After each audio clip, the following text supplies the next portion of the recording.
My name's Danny Diliberto, founder of Ladles of Love. It was founded back in 2014. Communities we work with are all over the peninsula, and we're working with 138 beneficiaries now. We've grown exponentially.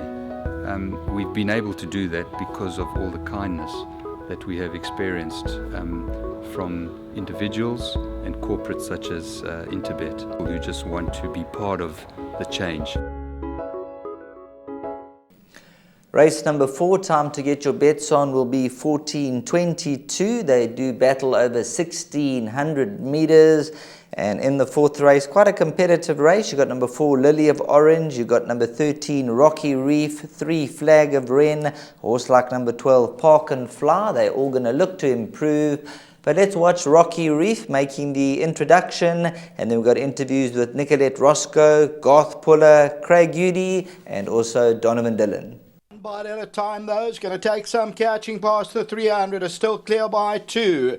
Never Ending Love's trying to close it down. Down the inside, New Orleans towards the outside is Top Honours. 1 bite at a time, still clinging to that lead by a length and a quarter, though. And 1 bite at a time is going on. 1 bite at a time will win it. Second position gets close. I think Lily of Orange. Then came Top Honours. Top 10, she's still finding her way. I don't quite know what distance for her. I've gone a little bit further now, but I think she'll need the experience. No, we definitely have. You know, she's run 2 good races over the 14 and that running second, running on nicely, and she's doing very well at home, freshened her up. She didn't run so long ago, but I'm very happy with her. Keegan worked her this morning and he says she's spot on.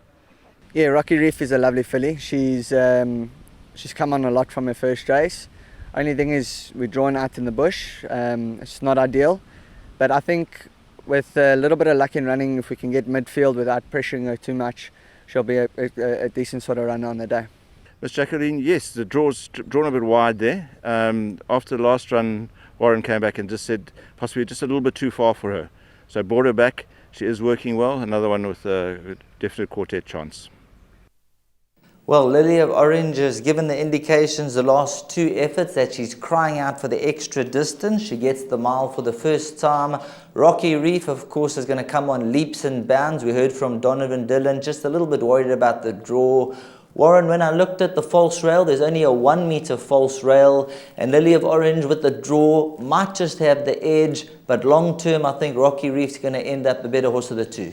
I agree with your comment there 100%, and I'm excited to see Rocky Reef run on Sunday or today, depending when you're watching the show. And Rocky Reef impressed me.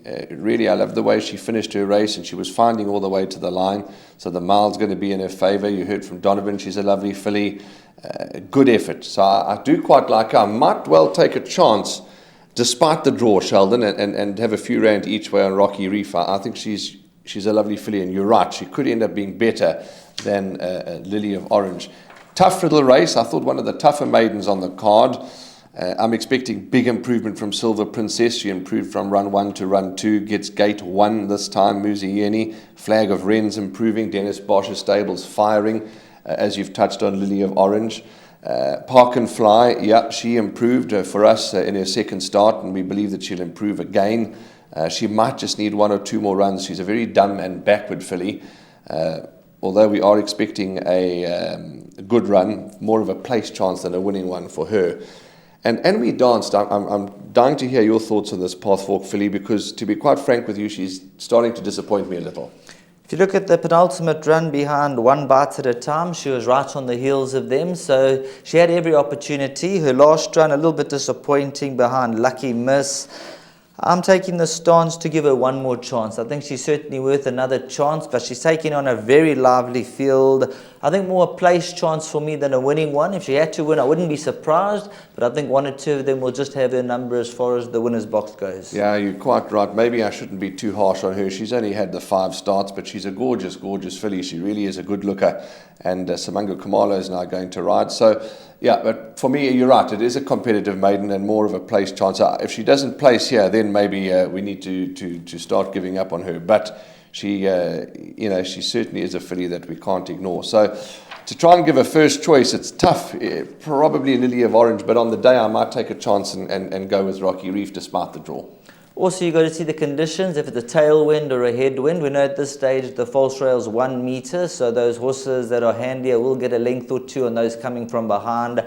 Rocky Reef might be a lot more wiser, but for me, a place accumulator banker, Lily of Orange from number 13, Rocky Reef, and then we're going to go with number 3, Flag of Wren. So that's a wrap for the race. Best of luck, and hopefully you're in the winner's queue.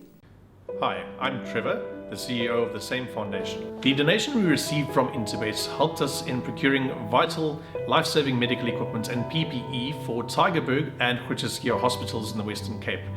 This was while the Western Cape was the epicenter of the pandemic. If you would like to get in touch or assist us in these projects, you can get hold of us on our website, which is www.samefoundation.org.za, Facebook and Instagram or LinkedIn.